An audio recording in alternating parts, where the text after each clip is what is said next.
Hola, ¿cómo les va?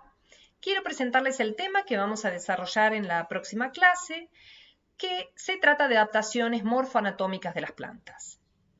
Hasta ahora hemos visto la estructura interna y externa de plantas modelo, de plantas tipo. ¿Y qué usamos para describir esa estructura? Las plantas que crecen en el entorno en el que vivimos. Plantas adaptadas a un ambiente con condiciones medias de temperatura y de humedad.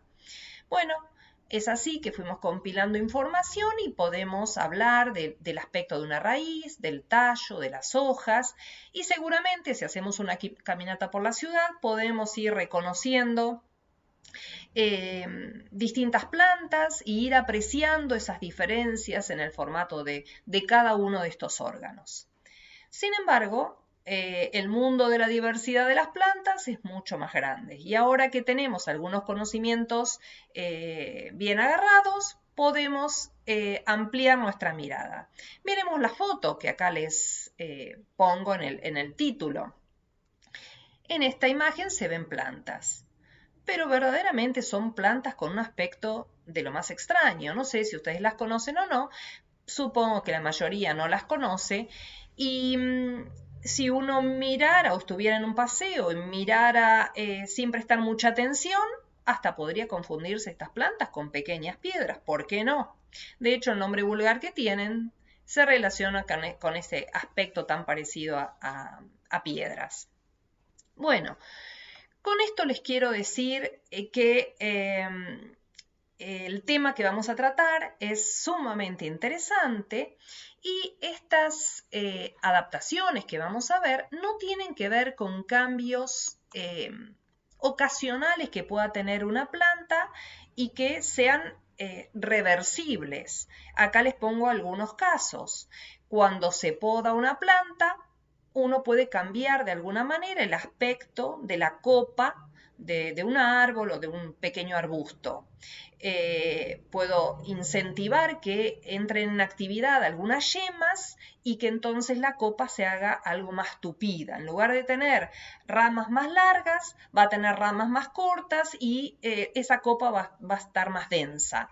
Esto se usa mucho en lo que es jardinería y es algo que, digamos, sería reversible, porque si uno deja de podar la planta, esa planta va a volver a tener esos tallos tan lánguidos o el follaje se va a ver más escaso en ramas más largas. Con respecto a esta imagen, ¿qué les puedo decir? Si ya lo habrán vivido, si uno pone una maceta digamos, cerca de una fuente de luz, los tallos se van a estirar en busca de esa fuente de luz. Seguramente ese estiramiento no se produciría si la planta recibe a pleno la energía lumínica. Si la misma planta, ya con esos tallos tan estiraditos, la cambiáramos de ángulo, los tallos van a virar, o los tallos nuevos van a dirigirse en otra dirección buscando la fuente de luz. Y por último, con respecto a esta foto, aprovecho que las plantas crasas están tan de moda y en muchas casas hay. Quizás quienes las tengan habrán visto que hay una variación de color, se ponen de verde obviamente más oscuro, más claro, pero a veces también tornan hacia un grisáceo, a veces casi un azulino y también entran en juego los rojizos. Y eso tiene que ver con distintas proporciones de los pigmentos. Uno de los pigmentos más abundantes es la clorofila, pero las plantas también tienen otros pigmentos que determinan otros colores y de acuerdo al balance de pigmentos va a ser el color que vamos a ver en este caso en las hojas. Ese balance puede cambiar por cuestiones que tienen que ver con las radiaciones solar, la intensidad, digamos, las horas de luz y también con nutrientes que están en el suelo. Vuelvo a decir, cambiando estas proporciones de nutrientes, cambiando la intensidad solar o la intensidad lumínica, esos colores pueden volver a cambiar. Así que no son los tipos de cambios o los tipos de adaptaciones de las que vamos a hablar. Lo que vamos a hablar son adaptaciones que vienen ya, digamos, impresas en la información genética. Son adaptaciones producto de cambios que se han dado a lo largo de la evolución de los distintos grupos de plantas. En esa evolución, en ese camino evolutivo ha habido obviamente gran cantidad de mutaciones, y las mutaciones que trajeron cambios que le implicaron algo favorable en términos de competitividad o de supervivencia en un ambiente determinado, son cambios que quedaron en esos grupos en especial. Entonces, las adaptaciones morfoanatómicas de las que vamos a hablar son cambios o características estructurales en cuanto a forma, en cuanto a fusión, en cuanto a forma externa y estructura interna también, y obviamente son producto de la selección natural. Bueno, vamos a ver algunos ejemplos, como para que vean de qué estoy hablando. Acá tenemos dos imágenes. Una de las que se considera una de las plantas más chicas que existen. Estoy hablando en este caso, de plantas, de las conocidas como plantas terrestres. No estoy hablando de algas.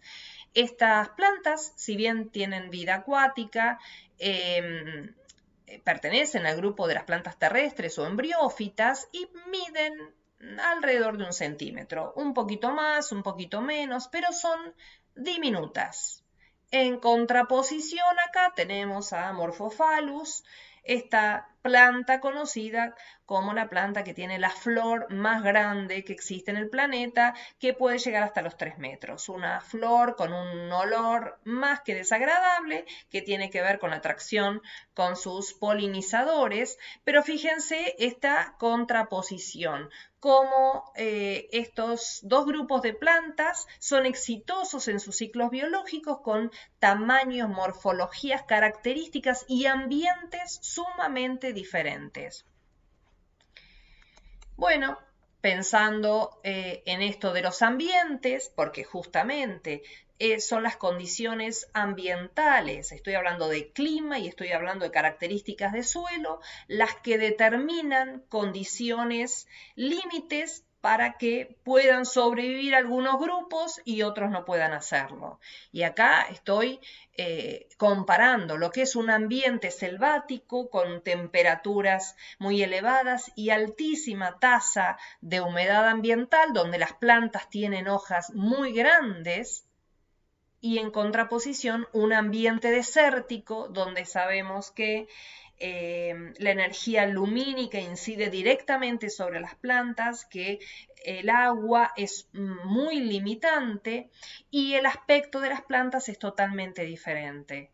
Nunca vamos a encontrar grandes hojas en un desierto. Es más, en los cactus, como estamos viendo acá, las hojas están transformadas en otras estructuras que vamos a ver. Y en este caso es una planta también desértica y vemos las hojas, pero es una planta muy extraña, pariente muy cercano de los pinos, que tiene raíces que miden kilómetros y que van obviamente de manera subterránea en busca del recurso llamado agua. Vamos andando por otros ambientes y podemos pensar cómo sobreviven algunas plantas en los ambientes salinos. Viven realmente en lugares donde la proporción de sal en el suelo es altísimo y también lo es en la misma agua que tienen disponible. ¿Cómo hacen esas plantas? Absorben la sal y la eliminan, no la llegan a absorber. Todos los mecanismos que tienen en relación a esa disponibilidad o ese exceso de sal en el ambiente son muy interesantes.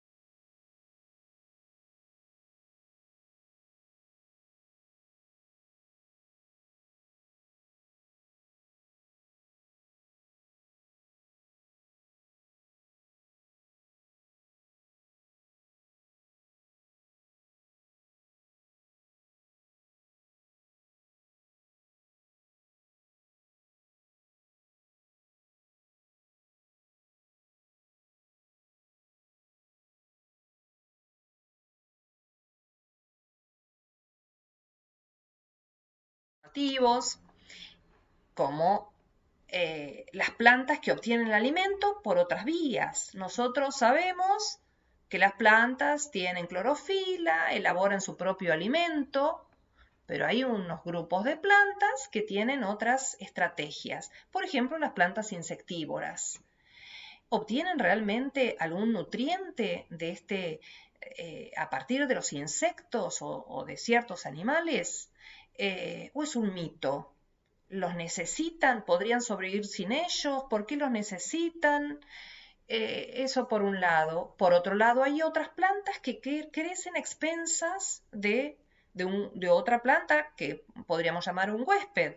A veces las necesitan de una manera absoluta porque son incapaces de fabricar nada de alimento, y en otros casos hay parte del alimento que lo elaboran las plantas y parte que lo toman de un huésped. Es decir, hay algunas que son parásitos de manera absoluta y otra a medias. Así que distintas maneras también tenemos que pensar de obtención del alimento más allá del proceso que conocemos de fotosíntesis. Bueno, en cuanto a la manera en que desarrollan, hay algunas que trepan y tienen mecanismos diferentes y muy interesantes de ganar en altura. ¿Para qué ganan en altura? Para poder tener una buena obtención de energía lumínica. Otras, que desarrollan largos tallos también, no tienen la capacidad de trepar y por el contrario, o casi en un punto opuesto, son rastreras. Bien, vamos a otro ambiente, un ambiente agua. Algunas flotan, son verdaderos botecitos. ¿Qué mecanismos tienen para flotar? ¿Cómo lo logran hacer? Otras están totalmente sumergidas, no son algas, viven sumergidas. ¿Y cómo cierran su ciclo biológico? ¿Cómo se reproducen bajo el agua? Miren esta imagen, no sé si habrán visto alguna imagen parecida. Estas plantas están en relación íntima con el agua, pero tienen estas grandes estructuras que parecen zancos. Parece que se quisieran desprender un poco del agua. ¿Qué son? ¿Son tallos? ¿Son raíces? ¿Por qué los desarrollan? ¿Cómo? ¿Qué estructuras han desarrollado para ser tan exitosas en este ambiente? Bueno, finalmente vamos a ver este grupo de plantas que seguramente conocerán porque pienso que alguna de ellas las habrán probado. Plantas que comemos. ¿Qué comemos de las plantas? Comemos, en este caso, lo que les estoy mostrando, unos órganos que están muy engrosados y que tienen mucha riqueza nutritiva. ¿Para qué le sirve a la planta? Porque algunas tienen ciertos órganos engrosados, pueden prescindir de ellos, los necesitan para el ciclo biológico. ¿Qué podemos pensar? ¿Es una adaptación? ¿Una adaptación en referencia a qué? Bueno, todos estos aspectos que tienen que ver con aspectos de plantas diferentes del tipo que hemos desarrollado en las primeras clases, es lo que vamos a ver en esta clase de adaptaciones, que les prometo que va a ser más que interesante. Por eso es que no tengo ninguna duda que con todos los conocimientos que fueron fortaleciendo hasta ahora, vamos a poder recorrer esta clase y vamos a encontrar respuesta a muchos de los interrogantes que yo les voy a plantear y a muchos que van a traer ustedes para la clase. Los espero.